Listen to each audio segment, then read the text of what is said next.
ನಮಸ್ಕಾರ. ಮೊನ್ನೆ ವಿಷ್ಣು ಸಹಸ್ರನಾಮ ಸೆಷನ್ ತಗೋತಾ ಇದ್ದೆ. ಹಾಗೆ ಹೀಗೆ ಮಾತಿಗೆ ಬೆಳೀತಾ ಉಪನಿಷತ್ ಕಡೆಗೆ ವಿಷಯ ಜಾರಿತು. ಆಗ ಮಾತಾಡ್ತಾ ಉಪನಿಷತ್ ತುಂಬಾ ಘನವಾದದ್ದು, ಅರ್ಥ ಮಾಡ್ಕೊಳ್ಳೋಕೆ ಕಷ್ಟ ಆಗತ್ತೆ ಅನ್ನೋ ಮಾತುಗಳು ಬಂತು. ಅಲ್ಲಿಂತಲ್ಲ ಸಾಮಾನ್ಯ ಉಪನಿಷತ್ತು ಅಂತ ಬಂದಾಗ ಅಹ್, ಉ ಅಷ್ಟಾಗಿ ಗ್ರಂಥಗಳ ಪರಿಚಯ ಇಲ್ದಿರುವಾಗ ಉಪನಿಷತ್ತು ಸ್ವಲ್ಪ ಘನವಾಗಿ ಕಾಣುತ್ತೆ, ಭಾರವಾಗಿ ಕಾಣುತ್ತೆ. ಅಹ್ ಆದ್ರೆ ಉಪನಿಷತ್ತು ಅಂತ ಮಹತ್ತರವಾದ ದೊಡ್ಡ ಭಾರವಾದಂತಹ ಗ್ರಂಥಗಳಲ್ಲ ಅದು. ತುಂಬಾ ಸರಳವಾಗಿ, ನೇರವಾಗಿ ಟು ದ ಪಾಯಿಂಟ್ ಇದೆ. ನಮಗೇನಾಗತ್ತೆ ಸ್ಪಿರಿಚುಯಾಲಿಟಿ ಹೆಸರಲ್ಲಿ ಎಲ್ಲಾ ವಿಷಯಗಳನ್ನು ಅನವಶ್ಯಕ ಫ್ಯಾಬ್ರಿಕೇಟ್ ಮಾಡೋದ್ರಿಂದ ನಮಗೆ ನಮ್ಮ ಗ್ರಹಿಕೆಗೆ ಏನು ಸಿಗತ್ತೋ, ಅರ್ಥ ಆಗತ್ತೋ ಅದ್ರ ಕಡೆಗೆ ಮನಸ್ಸು ಜಾರುತ್ತೆ. ಏನಾಗತ್ತೆ ಹೆಚ್ಚಾಗಿ ನಾವು ನೋಡುವಾಗ ಸತ್ಯದ ಒಲವಿನಕ್ಕಿಂತ ಹೆಚ್ಚಾಗಿ ರಿಲೇಟಬಲ್ ಅಂತ ಏನ್ ಅನ್ಸುತ್ತೆ ಅವ್ರ ಕಡೆ ಹೆಚ್ಚು ಗಮನ ಕೊಡ್ತೀವಿ. ಈ ಸಾಮಾನ್ಯ ಈಗೇನಾಗಿದೆ ಅಂದ್ರೆ ಅ, ಯಾವ ಗುರುವಿನ ಮಾತು ರಿಲೇಟಬಲ್ ಅದನ್ನ ಕೇಳ್ತೀವಿ ಅಂತ ಹೋಗ್ತೀವಿ. ಅದು ನಮಗೆ ರಿಲೇಟಬಲ್ ಆಗುವಂತ ಮಾತು ಅವ್ರು ಹೇಳ್ತಾರೆ ಅಂದ ತಕ್ಷಣ ಒಪ್ಕೊಳ್ಳುವಂಥದ್ದಲ್ಲ. ನಿಜವಾಗ್ಲೂ ಗುರುವಿನ ವಾಣಿ ರಿಲೇಟಬಲ್ ಅಲ್ಲ. ಯಾಕೆಂದ್ರೆ ಅವನು ಹೇಳುವ ರೀತಿ, ನಾವು ಅರ್ಥ ಮಾಡಿಕೊಳ್ಳುವ ರೀತಿ, ನಾವು ಇಷ್ಟು ದಿನ ಪ್ರಪಂಚವನ್ನ ನೋಡಿದ ಬಗೆಗೂ ವಿಭಿನ್ನವಾಗಿರುತ್ತೆ. ನನಗೆ ಕೇಳೋದಕ್ಕೆ ಹಿತವಾಗಿರುತ್ತೆ ಅಂತನೋ, ನಾನು ನಂಬಿದ್ದನ್ನ ಆತ ವ್ಯಾಲಿಡೇಟ್ ಮಾಡ್ತಾ ಇದ್ದಾನೆ ಅದಕ್ಕೋಸ್ಕರ ಕೇಳ್ತೀವಿ ಅಂತಂದ್ರೆ, ಅದು ನಮ್ಮ ಆತ್ಮೋನ್ನತಿಗೆ, ಜ್ಞಾನಾರ್ಜನೆಗೆ ಅದು ಅಡಚಣೆ. ಇದು ಗೊತ್ತಿರೋದ್ರಿಂದ ಅದನ್ನ ಫ್ಯಾಬ್ರಿಕೇಟ್ ಮಾಡಿ ಹ್ಮ್, ಈ ಕೇಳೋರಿಗೆ ಯಾವ್ದು ಹಿತ ಅನ್ಸುತ್ತೋ, ಯಾವ್ದನ್ನ ಹೇಳೋದ್ರಿಂದ ಜನ ಬೇಗ ಅವ್ರ ಕಡೆ ಕೇಳೋಂಗಾಗುತ್ತೆ ಅಂತ ಅವ್ರಿಗೆ ಗೊತ್ತಿರುತ್ತೋ, ಅದನ್ನೇ ಅವರು ಹೇಳ್ತಾ ಬರ್ತಾರೆ. ಉದಾಹರಣೆ ಸೋಲ್ ಕಾಂಟ್ರಾಕ್ಟ್ ಅಂತ ಒಂದು ಶುರು ಆಗಿದೆ ಇತ್ತೀಚೆಗೆ. ಆ, ಪ್ರಪಂಚದ ಸೃಷ್ಟಿಯ ನಿಯಮವನ್ನೇ ಬಹುಶಃ ಇವರೆಲ್ಲ ಬದಲಾಯಿಸ್ಕೊಂಡ್ ಬಿಟ್ಟಿದಾರೇನೋ ಗೊತ್ತಿಲ್ಲ. ಆ, ಒಂದು ಆತ್ಮ ನಿರ್ಧರಿಸತ್ತಂತೆ ಯಾವ ತಂದೆ ತಾಯಿಯ ಗರ್ಭದಲ್ಲಿ ಹುಟ್ಟಬೇಕು ಅಂತ. ಇದು ಆತ್ಮವೇ ನಿರ್ಧರಿಸುವ ಹಾಗಿದ್ರೆ ವಿಧಿಯ ನಿರ್ಧಾರ ಅಥವಾ ಇದರಲ್ಲಿ ವಿಧಿಯ ಪಾತ್ರ ಏನೂ ಇಲ್ಲ ಅನ್ನೋ ಹಾಗಾಗ್ಬಿಡುತ್ತೆ. ನನ್ನ ಕರ್ಮ, ನಾನು ಈ ಜನ್ಮದಲ್ಲಿ ಏನು ಕರ್ಮಗಳು ಮಾಡಿದ್ದೀನಿ, ಯಾವ ರೀತಿ ಸಂಸ್ಕಾರವನ್ನ ಪಡೆದಿದ್ದೀನಿ, ಅದರ ಆಧಾರದ ಮೇಲೆ ವಿಧಿ ನಿರ್ಧರಿಸುತ್ತೆ. ನೀವು ಶಾಸ್ತ್ರೀಯವಾಗಿ ನೋಡೋದಾದ್ರೆ, ಧಾರ್ಮಿಕವಾಗಿ ನೋಡೋದಾದ್ರೆ ಅಥವಾ ಕರ್ಮ ಸಿದ್ಧಾಂತವನ್ನ ನೋಡೋದಾದ್ರೆ, ಇದರಲ್ಲಿ ವಿಧಿಯ ಪಾಲೇ ಇರುವುದು. ಯೋಗಕ್ಷೇಮ ನನ್ನದು ಅಂತ ಕೃಷ್ಣ ಭಗವಂತಂದು ಅಂತ ಕೃಷ್ಣ ಹೇಳಿದ್ಮೇಲೆ ಅದು ಭಗವಂತಂದೇ. ನಾನು ಎಲ್ಲಿ ಹುಟ್ಟಬೇಕು, ಹೇಗೆ ಹುಟ್ಟಬೇಕು ಎಲ್ಲವೂ ಅವನಿಗೆ ಬಿಟ್ಟಿದ್ದೆ ಹೊರತು ನಮಗೆ ಬಿಟ್ಟಿದ್ದಲ್ಲ. ಹಾಗಾಗಿ ಈ ಸೋಲ್ ಕಾಂಟ್ರಾಕ್ಟು, ಸೋಲ್ ಡಿಸೈಡ್ ಮಾಡುತ್ತೆ ಅನ್ನೋದು ಒಂದು ಆ, ನಮಗೆ ಸೂದಿಂಗ್ ಆಗಿರುವಂಥದ್ದು. ಹಾಗಾಗಿ ಅದು ನಮ್ಗೆ ರಿಲೇಟಬಲ್ ಅನ್ಸ್ಬಿಡ್ತು. ಹಾಗಾದ್ರೆ ಆ, ಮುಂದಿನ ಜನ್ಮದಲ್ಲಿ ನಾವು ಇಂಥ ಮನೇಲೆ ಹುಟ್ಟೋ ಹಾಗೆ ಏನ್ ಮಾಡ್ಬೋದು, ನಾವು ಹಾಗಾದ್ರೆ ಮುಂದಿನ ಜನ್ಮದಲ್ಲಿ ಶ್ರೀಮಂತರ ಮನೇಲೆ ಹುಟ್ಟೋ ಹಂಗಿದ್ರೆ ಇಂಥದ್ದು ಮಾಡಿದ್ರೆ ಶ್ರೀಮಂತರ ಮನೆ ಹುಟ್ಟುತ್ತೀರ ಅಂತ ನೆಕ್ಸ್ಟ್ ಅದನ್ನು ತಂದ್ಬಿಡ್ಬೋದು ಬಹುಶಃ. ನಮಗದು ಹಿತ ಅನ್ಸುತ್ತೆ. ಓ ಹೌದಲ್ಲ, ನಾವು ಈ ಜನ್ಮದಂತೂ ಬಡವ್ರ ಮನೆ ಹುಟ್ಟಿದೀವಿ, ಈ ಈ ಈ ಜನ್ಮದಲ್ಲಿ ನಾವು ಸಂಸ್ಕಾರ ಸಿದ್ಧರಂತ ಮನೆ ಹುಟ್ಟಿದೀವಿ ಅಥವಾ ನಾನಾ ಕಾರಣಗಳಿಗೆ ನಮಗೆ ನಾವು ಹುಟ್ಟಿದ ಮನೆ ಅಥವಾ ವಾತಾವರಣ ನಮಗೆ ಆ, ಹಿತ ಅನಿಸಿಲ್ಲ ಅಂತಂದ್ರೆ ನಾವು ಅವಾಗ ಓ ಸೋಲ್ ಕಾಂಟ್ರಾಕ್ಟ್ ಅನ್ನೋ ಕಾನ್ಸೆಪ್ಟ್ ಇದೆಯಲ್ಲ, ನಾವು ಎಲ್ಲಿ ಡಿಸೈಡ್ ಮಾಡ್ಬೋದಲ್ಲ, ಇಲ್ಲಿ ನಾನು ಡಿಸೈಡ್ ಮಾಡ್ತೀನಿ. ಈ ನಾನು ಬರುತ್ತಲ್ಲ, ಈ ನಾನು ಹೋಗ್ಸೋದಕ್ಕೆ ಬೇಕಿರೋ ಅಧ್ಯಾತ್ಮವನ್ನ ಸೆಲ್ಫ್ ಸೆಂಟ್ರಿಕ್ ಮಾಡಿ ಆ ನಾನುಗಿನೇ ಫೀಡ್ ಮಾಡ್ತಾ ಹೋಗ್ತಾರೆ. ಹಾಗಾಗಿ ಸೋಲ್ ಕಾಂಟ್ರಾಕ್ಟ್ ವಿಚಿತ್ರ ವಿಚಿತ್ರ ಕಾನ್ಸೆಪ್ಟ್ಸ್ ಯಾಕೆ ಬರುತ್ತೆ, ಸೆಲ್ಫ್ ಲವ್ ಅನ್ನೋ ಕಾನ್ಸೆಪ್ಟ್ ಯಾಕೆ ಇತ್ತೀಚೆಗೆ ಬಂದಿದೆ ಅಂದ್ರೆ, ಮ್ಯಾನಿಫೆಸ್ಟೇಷನ್ ಇವೆಲ್ಲ ನಮಗೆ ನಾನು ಎನ್ನುವುದನ್ನೇ ಫೀಡ್ ಮಾಡ್ತಾರೆ. ನನಗೇನ್ ಬೇಕೋ ಅದು ಯೂನಿವರ್ಸ್ ಕೊಡುತ್ತೆ. ನನಗೆ ಹೇಗ್ ಬೇಕೋ ಪಾರ್ಟ್ನರ್ನ ನಾನೇ ಮ್ಯಾನಿಫೆಸ್ಟ್ ಮಾಡ್ಕೋತೀನಿ. ನನಗೆ ಬೇಕಿರೋಂಥ ಪಾರ್ಟ್ನರ್ ಮ್ಯಾನಿಫೆಸ್ಟ್ ಮಾಡ್ಕೊಳ್ಳೋಂಥದ್ದಲ್ಲ. ಹಿತವಾಗಿ ಬದುಕೋದಕ್ಕೆ ಏನ್ ಬೇಕು, ಮತ್ತೆ ನಾನು ಕೂಡ ಒಂದು ಸಂಬಂಧದಲ್ಲಿ ಏನ ಕಾಂಟ್ರಿಬ್ಯೂಟ್ ಮಾಡ್ತಾ ಇದ್ದೀನಿ, ನಾನು ಹೇಗೆ ಎಲ್ಲ ತರ ಸಮಸ್ಯೆಗಳು ಬಂದಾಗ ನನ್ನ ಸಂಗಾತಿಯ ಜೊತೆಗೆ ನಿಂತು ಹೇಗೆ ಬದುಕನ್ನ ಕಟ್ಕೋತೀನಿ, ಇದು ಬದುಕಿನ ಸವಾಲುಗಳು, ಮೂಲಭೂತ ಸವಾಲುಗಳು. ಅದೇನೇ ಬೇಕಿಲ್ಲ ನನಗೆ. ನನಗೆ ಹೇಗ್ ಬೇಕೋ ಅಂತ ವ್ಯಕ್ತಿನ ಆಯ್ಕೆ ಮಾಡ್ಕೋತೀನಿ, ಅದು ಮ್ಯಾನಿಫೆಸ್ಟ್ ಮಾಡ್ಕೋತೀನಿ ಅಂದ್ರೆ ನನಗೆ ಬೇಕಾದ ವ್ಯಕ್ತಿ ಹಾಗಾದ್ರೆ ನನ್ನ ಕಡೆಯಿಂದ ಆ ಒಂದು ಸಂಬಂಧದಲ್ಲಿ ಕೊಡುಗೆ ಏನಿದೆ? ಇದನ್ನ ನಮ್ಗೆ ಯೋಚನೆ ಮಾಡದಿರೋ ಹಾಗೆ ಬಿಟ್ಬಿಡುತ್ತದು. ಅದನ್ನ ನಮಗೆ ಹಾಗೆ ಫೀಡ್ ಮಾಡ್ತಾ ಹೋಗ್ತಾರೆ. ನಮ್ಗೆ ಯಾವಾಗ ಇಂತಿಂತಹ ಆಮ್, ವಿಷಯಗಳು ಮ್ಯಾನಿಫೆಸ್ಟೇಷನ್ನು, ಸೋಲ್ ಕಾಂಟ್ರಾಕ್ಟು ಇಂಥ ಬೇಸ್‌ಲೆಸ್ ಥಿಯರಿಗಳೇನಿದೆ, ಈ ಥಿಯರಿಗಳಿಗೆ ನಮ್ಗೆ ಗಮನ ಹೋಗಕ್ಕೆ ಯಾವಾಗ ಜಾಸ್ತಿ ಆಗತ್ತೆ, ಆಗ ಸಹಜವಾಗಿ ನಮಗೆ ಉಪನಿಷತ್ ಅಂತದ್ದು, ಗುರುವಾಣಿಗಳು ನಮಗೆ ಇದು ಭಾರವಾದದ್ದೋ, ಘನವಾದದ್ದೋ ಮತ್ತೊಂದು ಅನಿಸ್ತಾ ಹೋಗುತ್ತೆ. ಇನ್ನೊಂದು ಕಾರಣ ಇಲ್ಲಿ ಯಾವ ಹ್ಮ್, ವೈಭವೀಕರಣ ಅದು ಇಲ್ಲ ಮತ್ತೆ ವಿಜೃಂಭಿಸುವುದಿಲ್ಲ. ಸತ್ಯವನ್ನು ಹೇಗಿದೆಯೋ ಹಾಗೆ ನೇರವಾಗಿ ಹೇಳುವಂಥದ್ದು ಉಪನಿಷತ್ತು. ಇಲ್ಲಿ ಯಾವ ಆ, ನಾಗಾಲೋಟಕ್ಕೆ ನಮ್ಮನ್ನ ಕರ್ಕೊಂಡು ಹೋಗಲ್ಲ. ವಾಸ್ತವಕ್ಕೆ ಕರ್ಕೊಂಡು ಬರುತ್ತೆ ಉಪನಿಷತ್ತು. ಹಾಗಾಗಿ ಕೆಲವರಿಗೆ ಉಪನಿಷತ್ತು ಹಿಡಿಸಲ್ಲ. ಏನಿದೆ ಅದರಲ್ಲಿ? ಅದೇ ನೋಡು ಸ್ಟ್ರೇಟ್ ಇದು ಅರ್ಥವಾಗಲ್ಲ. ಮತ್ತೊಂದು ಭಾರವಾಗಿದೆ ಅಂತ ಯಾಕೆ ಅನ್ಸುತ್ತೆ ಅಂದ್ರೆ, ಅವರು ನಮಗೆ ಪ್ಲೀಸ್ ಮಾಡೋ ಹಾಗೆ ಹೇಳ್ತಿಲ್ಲ. ನಮಗೇನಾಗತ್ತೆ, ನಮಗೆ ನಾವು ಜೀವನದಲ್ಲಿ ಮತ್ತೆ ಯೋಚನೆ ಮಾಡುವ ಬಗೆಯಲ್ಲಿ ಪರಿವರ್ತನೆ ಬರುವಂತಹ ಅ, ಗುರುವಾಣಿ ನಮಗೆ ಬೇಕಿರಲ್ಲ. ನಮಗೆ ಹಿತವಾಗಿರುವಂತ ಗುರುವಾಣಿಯನ್ನು ಹುಡುಕುವಾಗ ಖಂಡಿತ ಉಪನಿಷತ್ತು ನಮಗೆ ಅ, ದೂರವಾಗ್ತಾ ಹೋಗುತ್ತೆ. ಇದು ಅ, ಪಾಮರರನ್ನಕ್ಕಾಗಲ್ಲ. ಈಗಂತೂ ಪಾಮರರನ್ನ ಕರೆಯೋದು ತಪ್ಪಾಗತ್ತೆ ಇವಾಗ. ಯಾಕಂದ್ರೆ ಸೆಲ್ಫ್ ಡಿಸೀವಿಂಗಿಗೆ ನಾವೇ ಸಿದ್ಧರಾಗಿರುವಾಗ ಖಂಡಿತ ಉಪನಿಷತ್ತು ಭಾರ ಅನ್ಸುತ್ತೆ. ಅಥವಾ ಕೆಲವರು ಆನೆಸ್ಟ್ ಆಗಿ ಅ, ಉಪನಿಷತ್ತನ್ನು ಮತ್ತೊಂದು ಪ್ರಯತ್ನ ಪಡ್ತಿದ್ದು ತಿಳ್ಕೊಳ್ಳಕ್ಕೆ. ಅದು ಪಾಂಡಿತ್ಯದ ರೀತಿಯಲ್ಲೇ ಎಲ್ಲ ಕಡೆಯೂ ನಾವು ಅದನ್ನು ನೋಡುವಾಗ, ಅದು ನಮಗೆ ಮತ್ತಷ್ಟು ದೂರ ಅಂತ ಅನ್ಸೋದ್ರಲ್ಲಿ ಅ, ಆಶ್ಚರ್ಯ ಏನೂ ಇಲ್ಲ. ಆದರೆ ಉಪನಿಷತ್ತನ್ನ ಮುಕ್ತವಾಗಿ ನೋಡುವಾಗ, ಹಲವು ದೃಷ್ಟಿಕೋನಗಳಲ್ಲಿ ನಾವು ನೋಡುವಾಗ, ಖಂಡಿತ ನಮಗದು ಉಪನಿಷತ್ತಲ್ಲಿ ಉತ್ತರ ಸಿಗುತ್ತೆ. ಅ, ಉಪನಿಷತ್ತನ್ನ ಓದುವಾಗ ಕೆಲವು ಪೂರ್ವ ಸಿದ್ಧತೆಗಳು ಕೂಡ ಬೇಕಾಗತ್ತೆ. ಆ ಪೂರ್ವ ಸಿದ್ಧತೆಗಳಿಗೆ ಹಲವಾರು ಗ್ರಂಥಗಳು ಸಿಗುತ್ತೆ. ಮತ್ತೊಂದು ನಾನು ಅದನ್ನ ಪರಿಚಯ ಮಾಡ್ಕೊಡ್ತೀನಿ. ಉಪನಿಷತ್ತು ಓದೋದಕ್ಕೂ ಮುಂಚೆ ಏನನ್ನ ಮೊದಲು ಓದಿದ್ರೆ ಉಪನಿಷತ್ತು ಅರ್ಥವಾಗೋದಕ್ಕೆ ಸುಲಭ ಆಗತ್ತೆ ಅಂತ ಮತ್ತೊಂದಿನ ಅದನ್ನ ನೋಡೋಣ.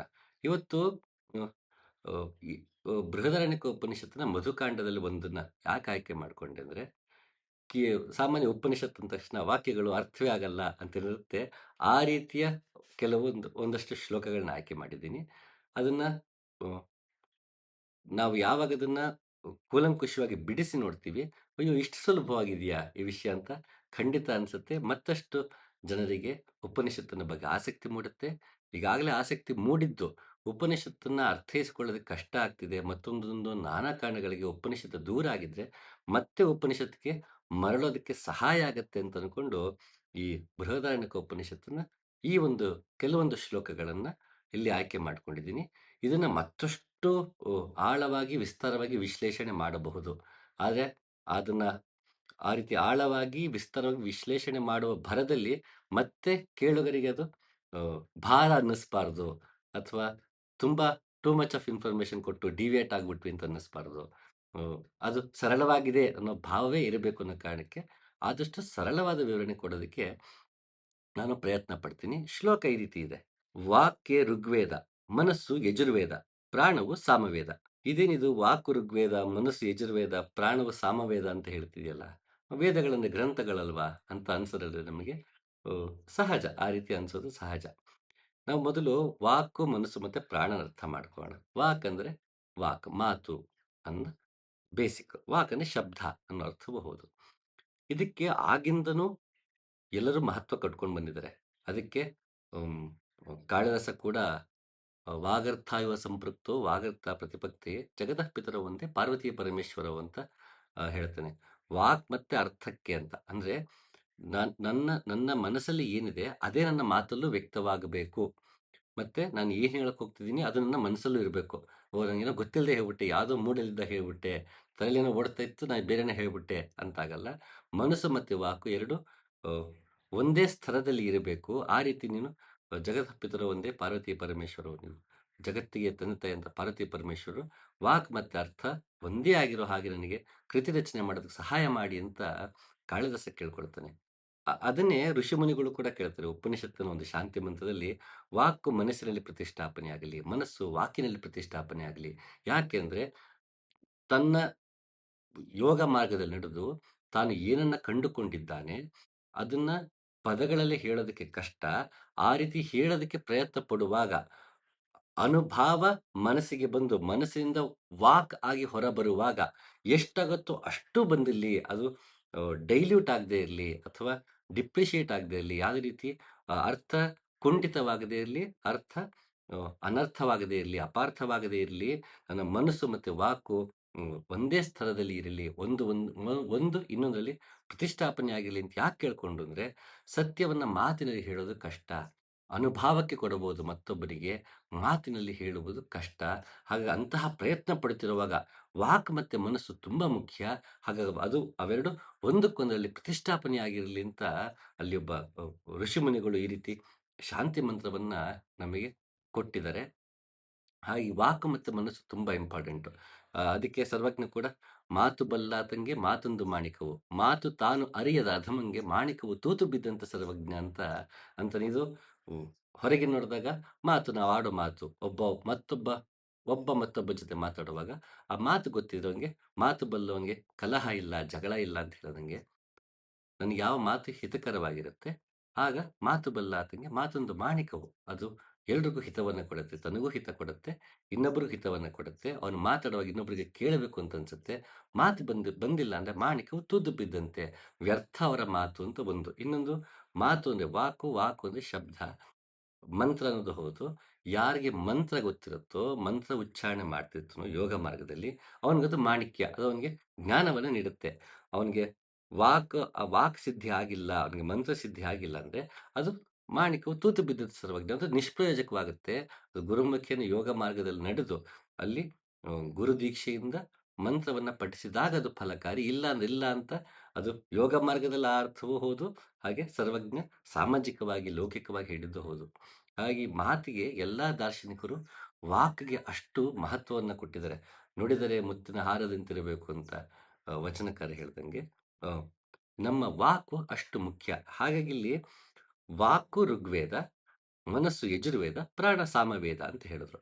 ಇಲ್ಲಿ ನಾವು ಮೂಲತಃ ನೋಡೋಣ. ತುಂಬಾ ಸರಳವಾಗಿ ಹೇಳೋದಾದ್ರೆ, ಋಗ್ವೇದ ಅಂತ ಬಂದಾಗ ಅಲ್ಲಿ ಮಂತ್ರಗಳೇ ಹೆಚ್ಚು. ಅಲ್ಲಿ ಅಗ್ನಿಯಿಂದ ಶುರುವಾಗುತ್ತೆ. ಇಂದ ಶುರುವಾಗುತ್ತೆ. ಅಗ್ನಿಗೆ ಅವನ್ನ ಸ್ತುತಿಸುವುದರಿಂದ ಶುರುವಾಗುತ್ತೆ ಋಗ್ವೇದ.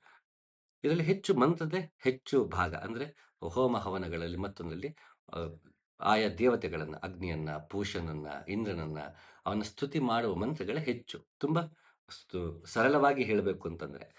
ಹಾಗೆ ಅ ಈ ವಾಕು ಋಗ್ವೇದ ಅದು ಮಂತ್ರಗಳ ಭಾಗ. ಈ ವಾಕೇನಿದೆ ಇದು ಮಂತ್ರಗಳ ಭಾಗ. ಹಾಗೆ ಮನಸ್ಸು ಯಜುರ್ವೇದ. ಯಜುರ್ವೇದ ಅನ್ನೋದ್ರಲ್ಲಿ ಹೆಚ್ಚಾಗಿ ಹೋಮ ಹವನಗಳ ಅ, ಆಚರಣೆ ಹೇಗಿರಬೇಕು, ಹೇಗ್ ಮಾಡಬೇಕು ಇದ್ರ ಬಗ್ಗೆ ಎಲ್ಲ ವಿವರಣೆ ಬರ್ತಾ ಹೋಗುತ್ತೆ ಅಂತ ತುಂಬಾ ಸರಳವಾಗಿ ತಗೋಣ. ಎಲ್ಲರಲ್ಲೂ ಮತ್ತೆ ನಮಗೆ ಇದು ಉಪನಿಷತ್ತು ಬಂದು ಹೋಗುತ್ತೆ. ಕೆಲವೊಂದು ಉಪನಿಷತ್ತು ಋಗ್ವೇದದ್ದು, ಕೆಲವೊಂದು ಉಪನಿಷತ್ತು ಯಜುರ್ವೇದದ್ದು ಅಂತ ಹೇಳ್ತಾರೆ. ಆ ಬೈಫರ್ಸಿಫಿಕೇಶನ್ಸ್ ಎಲ್ಲ ಮತ್ತೊಂದು ನೋಡೋಣ. ತುಂಬಾ ಸರಳವಾಗಿ ನೋಡೋದಾದ್ರೆ ಎಲ್ಲರಲ್ಲೂ ನಮಗೆ ಆರಣ್ಯಕ, ಬ್ರಾಹ್ಮಣ ಅಂತೆಲ್ಲ ಸಿಗುತ್ತೆ. ಸೊ, ಯಜುರ್ವೇದ ಅಂತ ಬಂದಾಗ ಚಟುವಟಿಕೆ ಅಂತ ಅನ್ಕೊಳ್ಳೋಣ. ತುಂಬಾ ಸರಳವಾಗಿ. ಈ ಮನಸ್ಸು ಚಟುವಟಿಕೆಗೆ ಸಂಬಂಧಪಟ್ಟಿದ್ದು. ಹಾಗೆ ಪ್ರಾಣ ಅಂದ್ರೆ ಸಾಮವೇದ. ಸಾಮ ಅಂದ್ರೆ ಗಾಯನ ಅಂತ. ಈಗ ನಾವು ಮತ್ತೆ ವೇದಗಳ ಪರಿಚಯದಲ್ಲಿ ಮತ್ತೆ ವಾಪಸ್ ಅದನ್ನೇ ಕೋರಿಲೇಟ್ ಮಾಡ್ಕೊಂಡು ಹೋಗೋಣ. ಇಲ್ಲಿ ಋಗ್ವೇದ ಅಂದ್ರೆ ಮಂತ್ರ, ಮಂತ್ರ ಅಂದ್ರೆ ವಾಕ್ ಅಂದ್ರೆ ಶಬ್ದ. ಶಬ್ದ ಅದು ಶಬ್ದ ಬ್ರಹ್ಮ, ಓಂಕಾರ. ಮನಸ್ಸನ್ನ ನಾವು ವಾಕನ್ನ ಯಾವಾಗ ನಾವು ಆ, ಹ್ಮ್, ಸಿದ್ಧಿ ಮಾಡ್ಕೊಳ್ತೀವಿ, ಆಗ ನಮಗೆ ಓಂಕಾರ ದಕ್ಕತ್ತೆ. ಇಡೀ ವೇದ ಕೊನೆಗೆ ಪ್ರತಿಪಾದಿಸೋದು ಓಂಕಾರವನ್ನೇ. ಬ್ರಹ್ಮವ ಆ, ಭಗವಂತ ಅಥವಾ ಬ್ರಹ್ಮ ಅಂತ ಏನಂತೀವಿ, ಅದು ಓಂಕಾರ ಅವನ ವ್ಯಕ್ತ ಸ್ವರೂಪ ಅಥವಾ ಅನುಭವಕ್ಕೆ ಬರುವಂತಹ ರೀತಿ. ಅವನು ಶಬ್ದ ಬ್ರಹ್ಮನಾಗಿದ್ದಾನೆ ಓಂಕಾರ. ಹಾಗಾಗಿ ಋಗ್ವೇದ, ಓಂಕಾರವನ್ನು ನಮಗೆ ದಯಪಾಲಿಸುತ್ತೆ. ಹಾಗೆ ಮನಸ್ಸು ಯಜುರ್ವೇದ. ಇಂತಹ ಚಟುವಟಿಕೆ ಇರುವ ಮನಸ್ಸು ಅದರಿಂದ ನಿಗ್ರಹವಾಗುತ್ತೆ. ಮಂತ್ರೋಚ್ಚಾರಣೆಯಿಂದ, ಓಂಕಾರ ಉಪಾಸನೆಯಿಂದ ಮನಸ್ಸು ಯಜುರ್ವೇದ ಅದು ಚಟುವಟಿಕೆಗಳಲ್ಲಿ, ಅದು ಹೋಮದಲ್ಲಿ ತೊಡಗಿಕೊಳ್ಳುತ್ತೆ. ಹೋಮದಲ್ಲಿ ನಾವೇನ್ ಮಾಡ್ತೀವಿ, ಅದರಲ್ಲಿ ಎಲ್ಲವನ್ನು ಸುಟ್ಟು ಹಾಕ್ತಾ ಹೋಗ್ತೀವಿ, ತಪಸ್ಸು ಮಾಡ್ತಾ ಹೋಗ್ತೀವಿ, ನಾವು ಯಾಗ ಮಾಡ್ತೀವಿ, ಅಲ್ಲಿ ಎಲ್ಲವನ್ನು ಮನಸ್ಸಿನಲ್ಲಿ ಎಲ್ಲವನ್ನು ಸುಡ್ತೀವಿ. ಹೊರಗಿನ ಯಜುರ್ವೇದ, ಹೊರಗಿಂದ ಎಲ್ಲವನ್ನು ಅಗ್ನಿಗೆ ನಾವು ಆಹುತಿ ಮಾಡ್ತಾ ಹೋದ್ರೆ, ಮನಸ್ಸು ಯಜುರ್ವೇದವಾದಾಗ ಒಳಗೆಲ್ಲವನ್ನು ಆಹುತಿ ಮಾಡ್ತಾ ಹೋಗೋದು. ಇದಂ ನಮಮ, ಇದು ನನ್ನದಲ್ಲ, ಇದು ನನ್ನದಲ್ಲ ಅಂತ ನಮ್ಮ ಅರಿಷಡ್ ವರ್ಗಗಳು, ಅಜ್ಞಾನ, ಮಾಯೆ ಎಲ್ಲವನ್ನು ಯಜುರ್ವೇದ ಅವನ್ನೆಲ್ಲವನ್ನು ಸುಟ್ಟು ಹಾಕ್ತಾ ಹೋದಾಗ ಪ್ರಾಣ ಸಾಮವೇದ ಆಗತ್ತೆ. ಸಾಮ ಅಂದ್ರೆ ಗಾನ ಅಂತ. ಹಾಗಾಗಿ ಈ ಪ್ರಾಣ ಏನಿದೆ, ಹ್ಮ್, ಪ್ರಾಣ, ಅಪಾನ, ಉದಾನ, ವ್ಯಾನ, ಸಮಾನ, ಈ ಪಂಚ ಪ್ರಾಣಗಳು ನಮಗೆ ಗಾಯನಕ್ಕೆ ಬಳಕೆ ಆಗುತ್ತೆ. ಆ ಈ ಪಂಚ ಪ್ರಾಣಗಳು ಗಾಯನ ಮಾಡುತ್ತೆ. ಗಾಯನ ಮಾಡಿದ್ರೆ ನಮ್ಗೆ ರಕ್ಷಣೆ ಮಾಡುತ್ತಳೆ. ಅದಕ್ಕೆ ಅದನ್ನ ಗಾಯತ್ರಿ ಅಂತ. ಯಾರು ಇದನ್ನ ಗಾಯನ ಮಾಡಿದಾಗ ಕಾಪಾಡುತ್ತಾಳೋ ಆಕೆ ಗಾಯತ್ರಿ. ಸೊ ಗಾಯತ್ರಿ ಅಂದ್ರೆ ಅರ್ಥ ಅದು. ರಕ್ಷಣೆ ಮಾಡುವವಳು, ಗಾಯನ ಮಾಡಿದವರನ್ನು ರಕ್ಷಣೆ ಮಾಡುವವಳು. ಏನನ್ನ ಗಾಯನ ಮಾಡ್ತೀವಿ?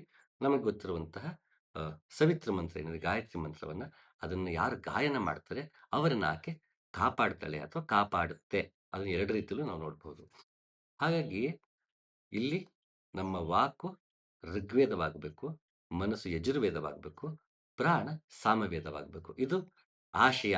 ಬೃಹದಾರಣ್ಯಕ ಉಪನಿಷತ್ತಿನ ಆಶಯ ವಾಕು ಋಗ್ವೇದ, ಮನಸ್ಸು ಯಜುರ್ವೇದ, ಪ್ರಾಣ ಸಾಮವೇದವಾಗಬೇಕು. ಹಾಗೆ ಮುಂದೆ ಇನ್ನೂ ವಿಶೇಷವಾಗಿ ಹೇಳ್ತಾ ಹೋಗ್ತಾರೆ. ವಾಕ್ಗೆ ದೇವತೆಗಳು, ಮನಸ್ಸು ಪಿತೃಗಳು, ಪ್ರಾಣವು ಮನುಷ್ಯರು.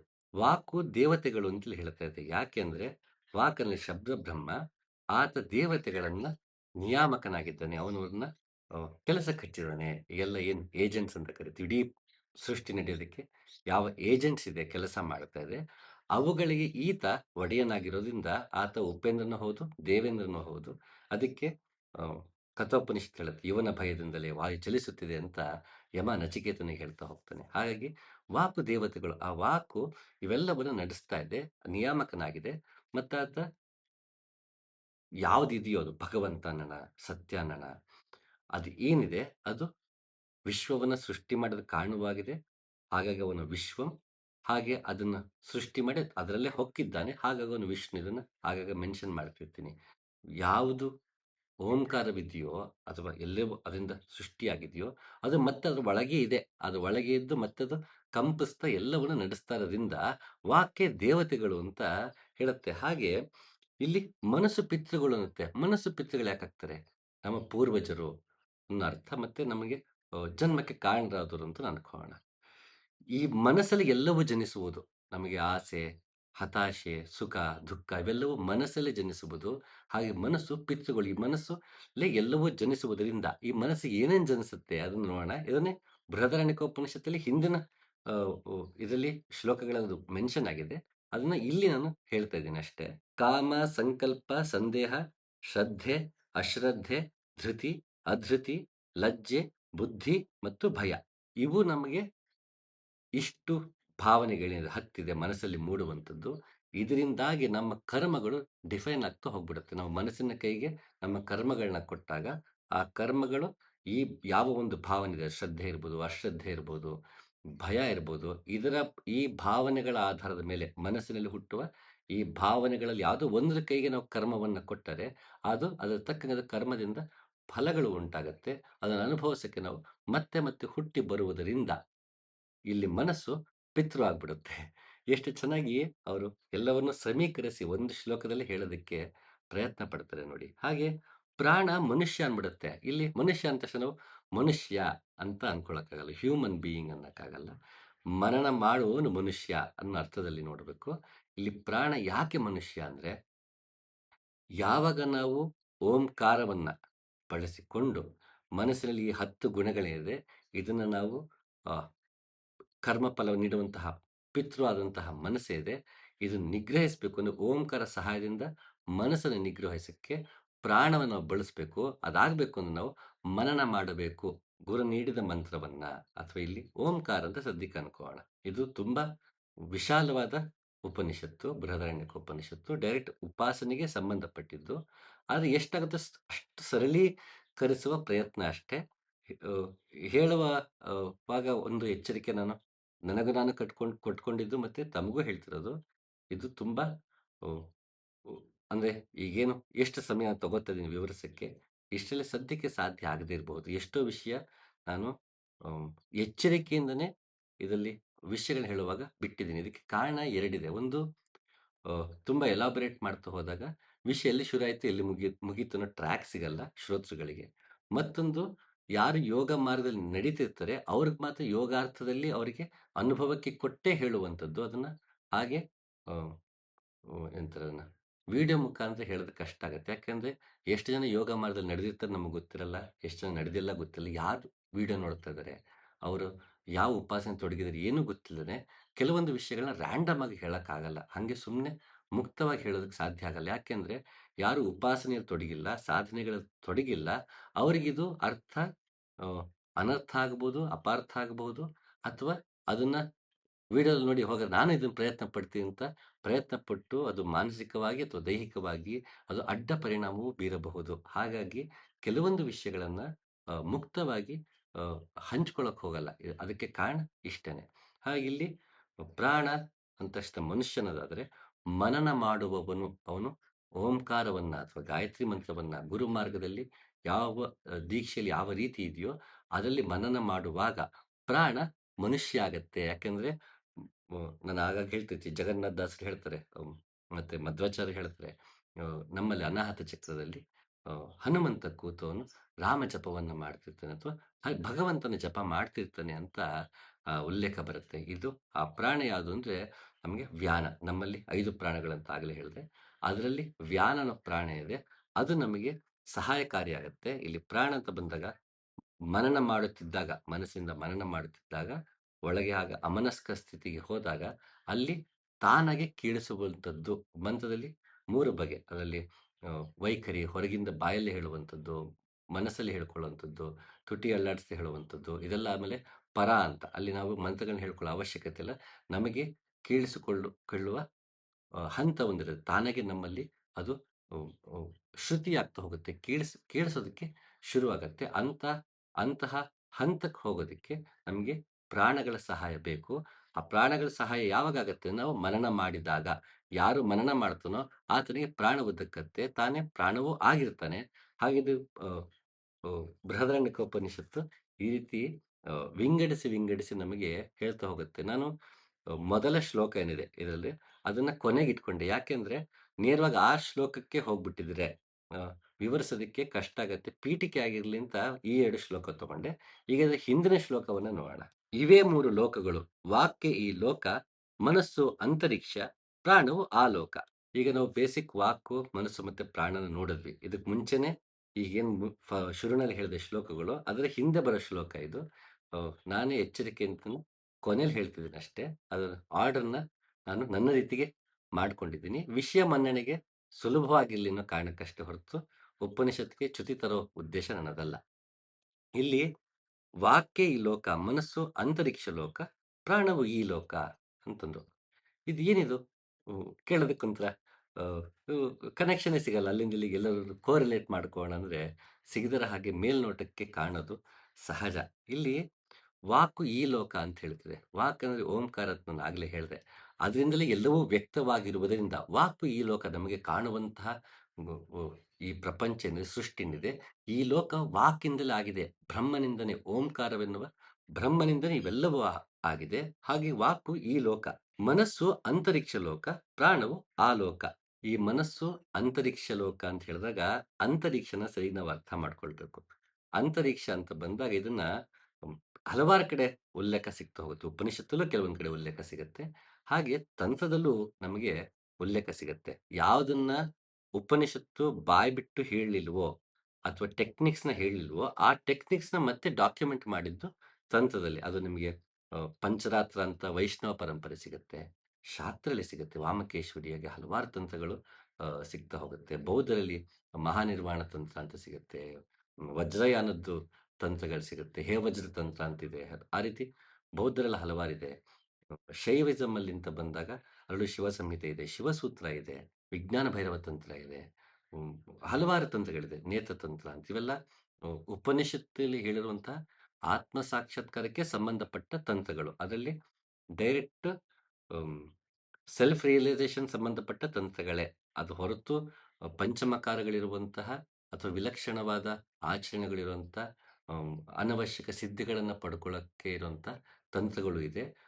ಅಲ್ಲದೆ ಅದು ವಾಮಾಚಾರ ಅಂತ ಕರೆದ್ರು, ವಾಮ ಮಾರ್ಗ ಅಂತನೂ ಕರೆದ್ರು. ಆದರೆ ಡೈರೆಕ್ಟ್ ಸೆಲ್ಫ್ ರಿಯಲೈಸೇಷನ್‌ಗೆ ಸಂಬಂಧಪಟ್ಟಿದ್ದು ಯಾವುದೇ ವಿಲಕ್ಷಣ ಆಚರಣೆಗಳು ಇಲ್ಲದೇ ಇರುವಂತಹ ಅ, ತಂತ್ರಗಳು ಇದೆ. ಅವು ನೇರ ಉಪನಿಷತ್ತಿಗೆನೆ ಹೋಲುತ್ತೆ. ಅಲ್ಲಿ ಉಪನಿಷತ್ತಲ್ಲಿ ಟೆಕ್ನಿಕ್ಸ್ ಹೇಳಿಲ್ವೋ, ಆ ಎಲ್ಲ ಟೆಕ್ನಿಕ್ಸ್‌ನು ಇಲ್ಲಿ ಡಾಕ್ಯುಮೆಂಟ್ ಮಾಡ್ತಾ ಹೋಗಿದ್ದಾರೆ. ಅದು ಆಗ್ಲೇ ಹೇಳ್ದಂಗೆ ನಮ್ಗದು ಶಿವಸೂತ್ರದಲ್ಲಿ ಸಿಗತ್ತೆ, ಸ್ಪಂದಕಾರಿಕಲ್ಲಿ ಸಿಗತ್ತೆ, ತಂತ್ರಲೋಕ ಸಿಗತ್ತೆ. ಅಭಿನವಗುಪ್ತನ ತಂತ್ರಲೋಕದಲ್ಲಿ ಸಿಗತ್ತೆ. ಹೀಗೆ ಹಲವಾರು ತಂತ್ರಗಳಿದೆ. ಕುಬ್ಜಿಕಾ ತಂತ್ರ ಇದೆ. ಹೀಗೆ ಹಲವಾರು ತಂತ್ರಗಳಲ್ಲಿ ಅ, ಮಂಥನ ಭೈರವ ತಂತ್ರ ಅಂತಿದೆ.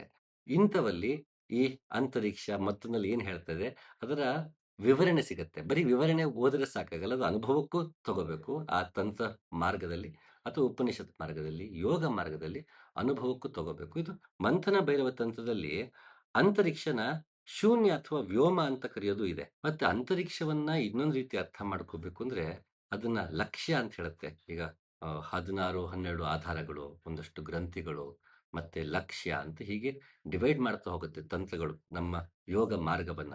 ಅದರಲ್ಲಿ ಈ ಲಕ್ಷ್ಯ ಅಂತ ಇದನ್ನ 3 ಲಕ್ಷ್ಯ ಅಂತ ಕರೀತಾರೆ. ಅದು ಅಂತರ್ಲಕ್ಷ್ಯ, ಬಹಿರ್ಲಕ್ಷ್ಯ, ಮಧ್ಯಮ ಲಕ್ಷ್ಯ. ಅಂತರ್ಲಕ್ಷ್ಯ, ಬಹಿರ್ಲಕ್ಷ್ಯ ಮತ್ತೆ ಮಧ್ಯಮ ಲಕ್ಷ್ಯದಲ್ಲಿ ನಾವು ಸದ್ಯಕ್ಕೆ ಅಂತರ್ಲಕ್ಷ್ಯ ಅಷ್ಟೇ ನೋಡೋಣ. ಇದು ಮನಸ್ಸಿಗೆ ಇದಕ್ಕೆ ಸಂಬಂಧಪಟ್ಟಿದ್ದರಿಂದ ಅದು ಮಾತ್ರ ನೋಡೋಣ. ಮಧ್ಯಮ ಲಕ್ಷ್ಯ ವ್ಯಾನಕ್ಕೆ ಸಂಬಂಧಪಟ್ಟಿದ್ದು, ಬಹಿರ್ಲಕ್ಷ್ಯ ಸಹಸ್ರಾರಕ್ಕೆ ಅಥವಾ ದ್ವಾದಶಾಂತಕ್ಕೆ ಸಂಬಂಧಪಟ್ಟಿದ್ದು.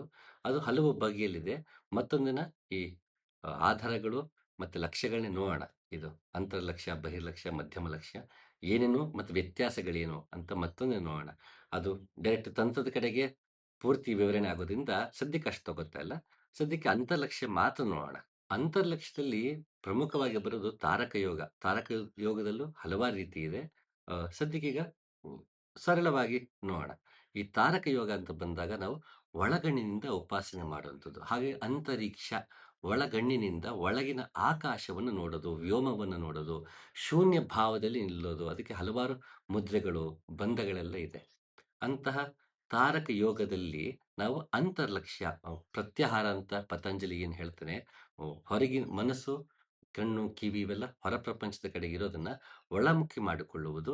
ಒಳಮುಖ ಮಾಡಿಕೊಂಡು ಒಳಗೆ ನಮ್ಮಲ್ಲಿ ನಾವು ಇಣಿಕಿ ನೋಡುವುದು. ಸತ್ಯ ದರ್ಶನ ಅಂತ ಏನಂತೀವಿ, ಭಗವಂತನ ಸಾಕ್ಷಾತ್ಕಾರ, ಕೈವಲ್ಯ, ನಿರ್ವಾಣ ಏನ್ ಬೇಕಾದ್ರೂ ಕರೆಯೋಣ. ಅಂತಹದ್ದಾಗಬೇಕು ಅಂದ್ರೆ ಒಳಗೆ ಅಂತರಿಕ್ಷ ನಾವು ಒಳಗೆ ನೋಡಿಕೊಳ್ಳಬೇಕು. ಹಾಗಾಗದು ಅಲ್ಲಿ ನಮಗೆ ಆಕಾಶ ಸಿಗತ್ತೆ, ಅಲ್ಲಿ ಶೂನ್ಯ ಸಿಗತ್ತೆ, ಅಲ್ಲಿ ವ್ಯೋಮ ಸಿಗತ್ತೆ. ನಾವು ಓಂಕಾರ ಉಪಾಸನೆ ತೊಡಗ್ತೀವಿ. ಆಗ ನಾವು ಅಂತರಿಕ್ಷ ಒಳಗೆ ಒಳಗಣ್ಣಲ್ಲಿ ನೋಡೋಕೆ ಶುರು ಮಾಡ್ತೀವಿ. ಆಗ ಪ್ರಾಣ ಏನಿದೆ ವ್ಯಾನದಲ್ಲಿ ನಮ್ಮನ್ನ ಆ ಲೋಕಕ್ಕೆ ಕರ್ಕೊಂಡು ಹೋಗುತ್ತೆ. ಹಾಗಾಗಿ ಪ್ರಾಣ ಆ ಲೋಕ, ಓಂಕಾರ ಈ ಲೋಕ, ಕಣ್ಣಿಗೆ ಕಾಣುವ ಭಗವಂತನದ್ದೇ ಆಗಿದೆ. ಅವನೇ ವ್ಯಕ್ತ ಸ್ವರೂಪನಾಗಿ ನಿಂತಿದ್ದಾನೆ ಬ್ರಹ್ಮಾಂಡವಾಗಿ. ಅಂತಹ ಆ ಲೋಕದಲ್ಲಿ ಇದ್ದುಕೊಂಡು ಅಥವಾ ಆ ಲೋಕದಲ್ಲಿ ಆ ಲೋಕವನ್ನೇ ಬ್ರಹ್ಮನೆಂದು ತಿಳಿದು ನಾವು ಅಂತರ್ಮುಖಿಯಾದಾಗ, ಹೊರಗೂ ಭಗವಂತ ಒಳಗೂ ಭಗವಂತ ಅಂತ ಅಂತರ್ಮುಖಿಯಾದಾಗ ನಾವು ಪ್ರಾಣದ ಸಹಾಯದಿಂದ ಸಹಸ್ರಾರಕ್ಕೆ ಹೋಗ್ತೀವಿ. ಇದು ಆ ಲೋಕ.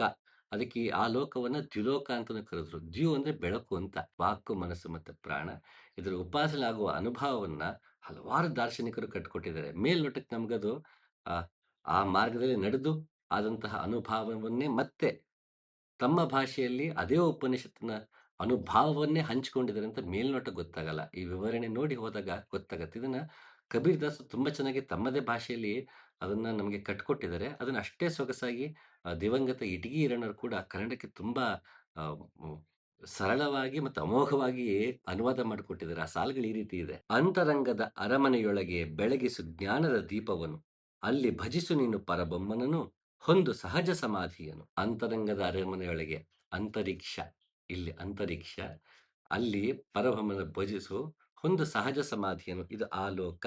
ಇಲ್ಲಿ ಏನನ್ನ ಜ್ಞಾನದೀಪ ಹೇಗೆ ಬೆಳಗಿಸ್ತಾ ಆತ, ಅಲ್ಲಿ ಕಬೀರ್ ದಾಸರು ಈ ಲೋಕ ಓಂಕಾರದ ಸಹಾಯದಿಂದ ಅವರು ಮನಸ್ಸಿನ ಒಳಗೆ ಅಂತರಿಕ್ಷದಲ್ಲಿ ಉಪಾಸನೆ ಮಾಡಿದ್ರು. ಆಗ ಇಲ್ಲಿ ಅವರು ಕಂಡುಕೊಂಡ್ರು. ಇದನ್ನೇ ಮತ್ತೆ ಮತ್ತೊಂದು ದೋಹೆಯಲ್ಲಿ ಹೀಗೆ ಹೇಳ್ತಾರೆ: ಶೂನ್ಯ ಮಂಡಲದಲ್ಲಿ ಮನೆಗೆನು ಮಾಡಿ ಸುಮಧುರ ನಾದವ ಕೇಳಿದನು, ರೋಮ ರೋಮಗಳು ದೀಪಗಳಾಗಿ ಬ್ರಹ್ಮವ ಬೆಳಗುತ್ತ ನಿಂತಿಹೆನು. ಇದು ನೋಡಿ, ಶೂನ್ಯ ಮಂಡಲ, ವ್ಯೋಮ ಅಂತ ಏನು ಆಗ್ಲೇ ಹೇಳಿದೆ, ಅಂತರಿಕ್ಷ ಅಂತ. ಇಂತಹ ಅಂತರಿಕ್ಷದಲ್ಲಿ ಅವರು ನಾದವನ್ನ ಕೇಳಿದ್ದಾರೆ. ನಾದ ಅಂದ್ರೆ ಓಂಕಾರ ಅಂತ. ಅಂತಹ ನಾದವನ್ನ ಕೇಳಿದಾಗ ಬ್ರಹ್ಮವ ಬೆಳಗುತ್ತ ನಿಂತಿಹೆನು, ಬ್ರಹ್ಮವ ಬೆಳಗುತ್ತ ನಿಂತಿಹೆನು. ಇಲ್ಲಿ ಸಹಸ್ರಾರದಲ್ಲಿ ಅವ್ರು ನಿಂತರು, ಆ ಲೋಕಕ್ಕೆ ಹೋದ್ರು. ದ್ಯು ಲೋಕ, ದ್ಯು ಅಂದ್ರೆ ಬೆಳಕು ಅಂತ ಆಗ್ಲೇ ಹೇಳಿದೆ. ಬ್ರಹ್ಮವ ಬೆಳಗುತ್ತ ನಿಂತಿಹನು, ಈ ದ್ಯುಲೋಕ ಬೆಳ್ಳಿ ಬೆಳಕು. ಸಹಸ್ರಾರದಲ್ಲಿ ಸೂರ್ಯಕೋಟಿ ಸಮಪ್ರಭಾ ಅಂತ ಏನು ಹೇಳ್ತೀವಿ, ಅದಕ್ಕಿಂತ ಅಮೋಘವಾದಂತಹ ಬೆಳಕು. ಅದು ತುರಿಯ ಸ್ಥಿತಿ. ತುರಿಯಾತೀತ ಅನ್ನೋದಿದೆ, ಅಲ್ಲಿ ಸೂರ್ಯನೂ ಇಲ್ಲ, ಚಂದ್ರನೂ ಇಲ್ಲ, ಅಲ್ಲಿ ಕತ್ತಲಿನಲ್ಲಿ ಬೆಳಕು ಇಲ್ಲ. ಅದು ಮತ್ತೊಂದು ಹಂತ, ತುರಿಯಾತೀತ ಅಂತ. ಅದು ಕೇಳೋದಕ್ಕೆಲ್ಲ ಆಕರ್ಷಣೀಯ ಅನಿಸ್ಬೋದು, ಅಥವಾ ಎಲ್ಲ ನಮ್ಮ ಕೈ ಸಾಧ್ಯನ ಅಂತ ಅನ್ನಿಸ್ಬೋದು. ಅದು ಸಾಧ್ಯವೋ ಇಲ್ಲವೋ, ಮನುಷ್ಯ ಆ ಮಾರ್ಗದಲ್ಲಿ ನಡೆಯೋದು ಚಂದ. ಅದಕ್ಕೆ ಗುಂಡಪ್ಪ ಚೆನ್ನಾಗಿ ಹೇಳ್ತಾರೆ: ಭೋಜನದಿ ಪರಮ ಭೋಜನ ಪರಬ್ರಹ್ಮ ರಸ, ಯಾಚಿಸಲಿಕ್ಕೇನುಂಟು ಅದನುಂಡ ಬಳಿಕ ಅಂತ. ಒಮ್ಮೆ ಆ ಬ್ರಹ್ಮರಸದ ಅನುಭವವನ್ನ, ರುಚಿಯನ್ನ ಕಂಡ ಮೇಲೆ ಮತ್ತಿನ್ನೇನೂ ಬೇಕು ಅಂತ ಅನ್ಸಲ್ಲ. ಅದು ಬೇಡ ಅನ್ಸ್ಬಿಡುತ್ತೆ ಅಂತ. ಅಂದ್ರೆ ಮನುಷ್ಯ ನಿಸ್ಸಾರನಾಗ್ಬಿಡ್ತಾನೆ ಅಂತಲ್ಲ, ಅದ್ರ ಕಡೆಗೆ ಅವನು ಮುಮುಕ್ಷುವಾಗ್ತಾ ಹೋಗ್ತಾನೆ ಅಂತ. ಮುಮುಕ್ಷು ಅಂದ್ರೆ ಮುಕ್ತಿಯ ಕಡೆಗೆ ನಡೆಯುತ್ತಿರುವವನು ಅಂತ. ಮುಕ್ತಿಯನ್ನೇ ಬಯಸುತ್ತಿರುವವನು ಅಂತಲ್ಲ, ಮುಕ್ತಿಯ ಕಡೆಗೆ ನಡೆಯುತ್ತಿರುವವನು ಅರ್ಥ ಅದು. ಹಾಗೆ ಅಂತ ಮುಮುಕ್ಷು ಆಗೋದಕ್ಕೆ ನಾವು ಶುರು ಮಾಡ್ಬಿಡ್ತೀವಿ. ಹಾಗೆ ಅಂತಹ ಅನುಭವವನ್ನ ಆ ಲೋಕ, ಅ, ಈ ಲೋಕ, ಅಂತರಿಕ್ಷ ಮತ್ತೆ ಆ ಲೋಕ ಅಂತ ಅಂ, ಬೃಹದಾರಣ್ಯಕೋಪನಿಷತ್ತು ಸರಳವಾಗಿ ಹೇಳುತ್ತೆ. ಅದನ್ನೇ ಹೀಗೆ ಹಲವಾರು ಜನ ದಾರ್ಶನಿಕರು ಹೇಳ್ತಾ ಹೋಗಿದ್ದಾರೆ. ಇದನ್ನ ಗೋರಖ್ನಾಥ ಕೂಡ ಅವಧೂತನೇ, ಶೂನ್ಯವೇ ಅದರ ಗುಡಿ, ಶಬ್ದವೇ ಅದರ ದ್ವಾರ, ಜ್ಯೋತಿ ಅದರ ಮೂರ್ತಿ, ಜ್ವಾಲೆ ಅಪಾರ, ರೂಪ ಅರೂಪ, ಮನ ಉನ್ಮನಿ.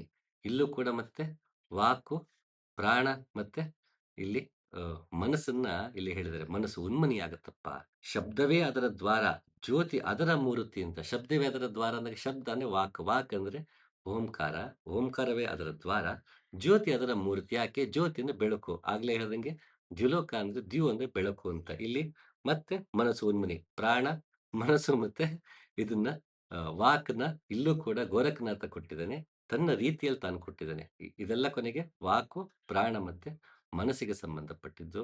ಅಧ್ಯಾತ್ಮ ಅಂತ ಬಂದಾಗ ಇಟ್ಸ್ ವಾಸ್ಟ್ ಸಬ್ಜೆಕ್ಟ್ ಅಂದ್ರೆ ಹೆಚ್ಚಾಗಿ ಎಲ್ಲ ರೀತಿಯ ಮಾರ್ಗಗಳು, ಎಲ್ಲ ರೀತಿಯ ದೃಷ್ಟಿಕೋನಗಳು ಇದೆ. ಇಲ್ಲಿ ಹ್ಮ್, ಕೆಲವೊಂದು ಮಾಮೂಲಿ ಜನರಿಗೆ ಈಗೆಲ್ಲ ಏನು ವಾಟ್ಸಪ್ ಸಿದ್ಧಾಂತ, ವಾಟ್ಸಪ್ ಅಧ್ಯಾತ್ಮ, ಯೂಟ್ಯೂಬ್ ಅಧ್ಯಾತ್ಮ ಅಥವಾ ಹ್ಮ್, ಎಂಥದ್ದು ಒಂದು ಆರ್ಗನೈಸ್ ಸಿಸ್ಟಮ್ಯಾಟಿಕ್ ಆಗಿ ಅಹ್, ಅಹ್, ಏನು ಅಧ್ಯಾತ್ಮವನ್ನ ಇವತ್ತು ಕಲ್ಪಿಸ್ಕೊಡ್ತಾ ಇದ್ದಾರೆ ಎಲ್ಲರೂ ಕೂತ್ಕೊಂಡು ಪುಂಖಾನುಪುಂಖವಾಗಿ. ಇದಕ್ಕೆ ಎಷ್ಟು ಹೆಚ್ಚು ಅಂಟಿಕೊಂಡಷ್ಟು ಈ ದೇಶದಲ್ಲಿ ಸಾವಿರಾರು ವರ್ಷಗಳಿಂದ ನಡೆದು ಬಂತ ಸಹಜ ಅಧ್ಯಾತ್ಮ ಮಾರ್ಗ ಏನಿದೆ, ಅದು ಅದರಿಂದ ದೂರ ಆಗ್ತಾ ಇದ್ದಾರೆ. ಏನಕ್ಕೆ ಅಂದ್ರೆ ಫ್ಯಾಬ್ರಿಕೇಟ್ ಮಾಡಿ, ಮಾಡಿ, ಮಾಡಿ ಹೇಳ್ತಾರೆ. ನಮಗೆ ಹೇಳಿದ ತಕ್ಷಣ ಕೇಳೋದಕ್ಕೆ ಪ್ಲೀಸಿಂಗ್ ಆಗಿರ್ಬೇಕು, ಅರ್ಥ ಆಗ್ಬಿಡ್ಬೇಕು. ಆಗ ಮತ್ತೆ ಮತ್ತೆ ನೀವು ಅವ್ರ ಹತ್ರ ಹೋಗೋದಕ್ಕೆ ಸಾಧ್ಯ. ನಮಗೆ ಹ್ಮ್, ಇರುವ ವಿಷಯವನ್ನ ಹೇಳೋದಕ್ಕೆ ಹೋದಾಗ, ಅದು ನಿಮಗೆ ಅರ್ಥ ಆಗಿಲ್ಲ ಅಂದ್ರೆ ದೂರ ಆಗ್ಬಿಡ್ತೀರಿ. ಮತ್ತಲ್ಲಿಗೆ ಬರಕ್ ಹೋಗದಿರ್ಬೋದು. ಅಯ್ಯೋ! ಇವ್ರು ಬಿಡಪ್ಪ ಇವ್ರು ಮಹಾಜ್ಞಾನಿಗಳು ಅನ್ಸುತ್ತೆ. ಇವ್ರು ಹೇಳೋ ವಿಷಯ ನಮ್ಗೆ ಅರ್ಥವಾಗಲ್ಲ ಅಂತ ದೂರ ಆಗ್ಬಿಡ್ಬೋದು. ನಮ್ಮ ಯಾವತ್ತು ಪಾಮರನ ಮಟ್ಟಕ್ಕೆ ಸತ್ಯವನ್ನ ಅ, ಸರಳವಾಗಿ ಹೇಳಬೇಕೆ ಹೊರತು, ಸತ್ಯವನ್ನೇ ಸರಳ ಮಾಡಬಾರದು. ಇವತ್ತು ಆಗ್ತಿರೋದಿಷ್ಟೇ. ಸತ್ಯವನ್ನ ಸರಳ ಮಾಡ್ಬಿಡ್ತಿದ್ದಾರೆ. ಸತ್ಯವನ್ನ ಸರಳವಾಗಿ ಹೇಳ್ಬೇಕು ನೀವು. ಸತ್ಯವನ್ನ ಸರಳ ಮಾಡಿದಾಗ ಅದು ಡೈಲ್ಯೂಟ್ ಆಗ್ಬಿಡುತ್ತೆ, ಕರಪ್ಟ್ ಆಗ್ಬಿಡುತ್ತೆ, ಪೊಲ್ಯೂಟ್ ಆಗತ್ತೆ. ಅಂದ್ರೆ ಸತ್ಯ ಇದ್ದಂಗೆ ಅದು. ಅದಕ್ಕೇನು ಪಾ ಅ, ಆಘಾತ ಇಲ್ಲ, ಘಾಸಿ ಇಲ್ಲ. ಪ್ರಪಂಚದಲ್ಲಿ ಸತ್ಯದ ಬಗ್ಗೆ ಇರುವ ವಿಚಾರ ಏನಿದೆ, ಅದ್ರ ಬಗ್ಗೆ ಅಭಿಪ್ರಾಯ ಏನಿದೆ, ಅದು ಕರಪ್ಟ್ ಆಗ್ತಾ ಹೋಗ್ಬಿಡುತ್ತೆ. ಯಾವಾಗ ಆ ರೀತಿ ಆಗ್ತಾ ಹೋಗುತ್ತೆ, ಇಂತಹ ಅಥವಾ ವಾಸ್ತವವಾಗಿ ಅಧ್ಯಾತ್ಮ ಅಂತ ಏನಿದೆ, ಅದು ಕೇಳಿದಾಗ ಒಂಥರ ಆಭಾಸವೇ ಆಗ್ಬಿಡುತ್ತೆ. ನಾವು ಇಲ್ಲ ಎಷ್ಟು ದಿನ ಎಂತೆಂಥವರೆಲ್ಲ ಕೊಯಂಬತ್ತೂರ್ ಸ್ವಾಮಿಗಳು ಹೇಳ್ತಾರೆ, ಕನಕಪುರದವ್ರು ಹೇಳ್ತಾರೆ, ಇನ್ಯಾರೋ ಯೂಟ್ಯೂಬಲ್ಲಿ ಕೂತ್ಕೊಂಡು, ಇನ್ನೆಲ್ಲೋ ಕ್ಲಾಸಸ್ ಮಾಡ್ಕೊಂಡು, ಸಿದ್ಧಿ ಗಿದ್ದಿಗಳು ವಿಚಿತ್ರ ಹೇಳ್ಕೊಂಡು, ವಿಚಿತ್ರ ಅಂ, ನಾಮರೂಪಗಳಲ್ಲಿ ಕೂತ್ಕೊಂಡು ಹೇಳೋರ್ ಮಾತೆ ನಿಜ ಅನ್ಸ್ಬಿಟ್ಟಾಗ, ನಿಜವಾದ ಮಾತು ಸುಳ್ಳಾಗಿ ಕಾಣಿಸ್ಬಿಡುತ್ತೆ. ಅದಾಗಬಾರ್ದು ಅಂದ್ರೆ ಮತ್ತೆ ಉಪನಿಷತ್ತಿಗೆ ಬರಬೇಕು. ಮತ್ತೆ ವಾಸ್ತವ ಹೇಗಿದೆಯೋ ಹಾಗೆ ನೋಡುವ ಮಾರ್ಗದಲ್ಲಿ ನಾವು ನಡಿಬೇಕಾಗತ್ತೆ. ಮನದ ಕೊನೆಯ ಮೊನೆಯ ಮೇಲೆ ನೆನೆದ ನೆನಹು ಜನನ ಮರಣವ ನಿಲ್ಲಿಸಿತ್ತು. ಜ್ಞಾನ ಜ್ಯೋತಿಯ ಉದಯ ಭಾನುಕೋಟಿಯ ಮೀರೆ ಸ್ವಾನುಭವದ ಉದಯ ಜ್ಞಾನ ಶೂನ್ಯದಲ್ಲಡಗಿದ ಘನವನೇನಂಬೆ ಗುಹೇಶ್ವರ. ಇಲ್ಲೂ ಮತ್ತೆ ಮನದ ಮನದ ಮೊನೆಯ ಕೊನೆಯ ಮೇಲೆ ಅಂದ್ರೆ ಇಷ್ಟು ಸೂಕ್ಷ್ಮವಾದದ್ದು. ಆ ಆ ಹ್ಮ್, ಅದನ್ನ ಆತ್ಮಾನ್ನಿ, ಚೈತನ್ಯಾನ್ನಿ, ಸೋಲನ್ನಿ, ಅದು ಅಷ್ಟು ಮನದ ಕೊನೆ. ಮನ ಅಂದ್ರೆ ಇಲ್ಲಿ ಮನಸ್ಸು ಅಂತಲ್ಲ, ಅದು ಅನಾಹತ. ಅದರ ಮನದ ಮೊನೆಯ ಕೊನೆಯ ಮೇಲೆ ಅಷ್ಟು ಸೂಕ್ಷ್ಮದಲ್ಲಿ, ಅಲ್ಲಿ ಅಲ್ಲಮ ನೆನವನ ನೆನದ ಅಂದ್ರೆ ಅಲ್ಲಿ ಮನನ, ಅಲ್ಲಿ ಮನುಷ್ಯ ಅಂತ ಏನ್ ಬಂತು ಬೃಹದಾರಣ್ಯಕ ಉಪನಿಷತ್ತಲ್ಲಿ ಈಗ ಈಗ ತಾನೆ ಮನುಷ್ಯನ ಮನನ ಮಾಡುವನು ಅನ್ನೋ ಅರ್ಥದಲ್ಲಿ ನೆನಹು, ಮನದ ಕೊನೆಯ ಮೊನೆಯ ಮೇಲೆ ನೆನೆದ ನೆನಹು ಜನನ ಮರಣವ ನಿಲ್ಲಿಸಿತ್ತು. ಅಲ್ಲಿ ಓಂಕಾರವನ್ನ ಕೇಳಿದರೆ ಅಲ್ಲಿ ನೆನಹು ಇದೆ. ಆಗ ಹುಟ್ಟು ಸಾವಿರುವುದರಿಂದ ಮುಕ್ತಿ ಪಡೆದು ಅಲ್ಲಮ್ಮ. ಜ್ಞಾನ ಜ್ಯೋತಿಯ ಉದಯ ಭಾನುಕೋಟಿಯ ಮೇರೆ ಇಲ್ಲಿ ಜ್ಞಾನ ಜ್ಯೋತಿ ಇಲ್ಲಿ ಬಂದ್ರು. ಮತ್ತೆ ಆ ಈ ಲೋಕಕ್ಕೆ ಬಂದ್ರು. ಅದು ಈ ಲೋಕ ಇತ್ತು, ಓಂಕಾರ ಆಯ್ತು. ನೆನಹು ಅನ್ನೋದು ಈ ಲೋಕ, ಓಂಕಾರ ಇದು ಆ ಲೋಕ. ಇದು ಜ್ಞಾನ ಜ್ಯೋತಿ ಮತ್ತೆ ಇಲ್ಲಿ ಬೆಳಕೆ ಬಂತು. ಸ್ವಾನುಭವದ ಉದಯ ಜ್ಞಾನ ಶೂನ್ಯದಲ್ಲಡಗಿದ ಘನವನೇನೆಂಬೆ ಗುಹೇಶ್ವರ. ಅದನ್ನ ಮಾತಲ್ಲಿ ಹೇಳಕ್ ಸಾಧ್ಯವಿಲ್ಲಪ್ಪ. ಅದೆಂತ ಬೆಚ್ಚಾಗಿದೆ, ಇತ್ತ ಬೆಚ್ಚ ಬೆರಗಾಗಿದೆ ಅದು ಅಂತ ಆಡಬಾರದ ಬಯಲು ಅಂತ ಅಲ್ಲಮ ಇನ್ನೊಂದ್ ಕಡೆ ಅಂತ. ಅದ ಸಾಧ್ಯ ಇಲ್ಲ, ಹೇಳೋದಕ್ಕೆ ಸಾಧ್ಯ ಇಲ್ಲ ಅಂತ ಹೀಗೆ ಒಗಟಿನ ರೀತಿಯಲ್ಲಿ ಕೊನೆಗೆ ಎಲ್ಲಾ ದಾರ್ಶನಿಕರು ತಮ್ಮ ಅನುಭವವನ್ನ ಹಂಚಿಕೊಂಡಿದ್ದ ಬಗೆ ಈ ರೀತಿ. ಹಾಗೆ ವಾಕು, ಮನಸ್ಸು ಮತ್ತೆ ಪ್ರಾಣ ಇವು 3 ತುಂಬಾ ಮುಖ್ಯ. ಮನಸ್ಸೇ ತಂದೆ, ವಾಕು ತಾಯಿ, ಪ್ರಾಣವು ಸಂತತಿ. ಮನಸ್ಸು ತಂದೆ, ಆತನನ್ನ ಒಡೆಯನಾಗಿ ನಾವು ಬಳಸಿದಾಗ ಅಥವಾ ನಿಯಂತ್ರಣದಲ್ಲಿದ್ದಾಗ, ಜವಾಬ್ದಾರಿಯನ್ನ ಕೊಟ್ಟಾಗ, ವಾಕೆನ್ನುವ ತಾಯಿ, ಈ ಮನಸ್ಸು ಅನಾಹತ ಚಕ್ರ ಅಂತನೂ ಅನ್ಕೋಣ. ಈ ಅನಾಹತ ಚಕ್ರ ಮತ್ತೆ ಓಂಕಾರ ಸೇರಿದಾಗ ಪ್ರಾಣವ ಸಂತತಿ ಅಂದ್ರೆ ಅಲ್ಲಿ ಪಂಚ ಪ್ರಾಣಗಳು ನಮಗೆ ಬಳಕೆಗೆ ಬರುತ್ತೆ ಅಂತ. ಅವು ಮಕ್ಕಳು ಅಂದ್ರೆ ಮಾತು ಕೇಳ್ತವೆ. ಆಗಿನ ಒಂದು ಫ್ಯಾಮಿಲಿ ಅಂತ ಬಂದಾಗ ತಂದೆ ತಾಯಿ ಮಕ್ಕಳು ಅವ್ರ ಮಾತು ಕೇಳ್ತಾರೆ ಅಂತ. ಇಲ್ಲಿ ಅನಾಹತವು ತಂದೆಯಾಗಿ, ವಾಕು ತಾಯಿಯಾಗಿ ನಿಂತಾಗ ಪ್ರಾಣಗಳು ನಾವು ಹೇಳಿದಂಗೆ ಕೇಳುತ್ತೆ. ಅಂದ್ರೆ ಅಲ್ಲಿ ಪ್ರಾಣಾಪಾನಗಳು ಹ್ಮ್ ನಾವು ಹಾಕುವಂತಹ ಬಂಧಗಳಿರ್ಬೋದು, ಮುದ್ರೆಗಳಿರ್ಬೋದು, ಅಲ್ಲಿ ಊರ್ಧ್ವಮುಖವಾಗಿ ಅರಿವು ಮೇಲಕ್ಕೆ ಹೋಗೋದಕ್ಕೆ, ಅನಾಹತದಿಂದ ವಿಶುದ್ಧಿಯ ಆಜ್ಞಾ ಸಹಸ್ರಕ್ಕೆ ಹೋಗೋದಕ್ಕೆ ಪ್ರಾಣಗಳು ಸಲೀಸಾಗಿ ನಮಗೆ ಸಾಧ್ಯವಾಗತ್ತೆ. ಇಲ್ಲಿಂದ ಅನಾಹತದಿಂದ ಕೆಳಗಡೆ ಎಷ್ಟು ಕಷ್ಟಪಟ್ಟು ಮೇಲೇರ್ತಾ ಬರ್ಬೇಕಾಗತ್ತೋ, ಇಲ್ಲಿ ಮುಂದಕ್ಕೆ ಪ್ರಾಣ ಅಷ್ಟು ಸಂತತಿಯಾಗಿ ಮಕ್ಕಳ ಹಾಗೆ ನಮ್ಮ ಮಾತನ್ನ ಕೇಳ್ತಾ ಮುಂದಕ್ಕೆ ನಮ್ಮನ್ನ ಕರ್ಕೊಂಡೋಗುತ್ತೆ ಅನ್ನೋ ಅರ್ಥವೂ ಹೌದು.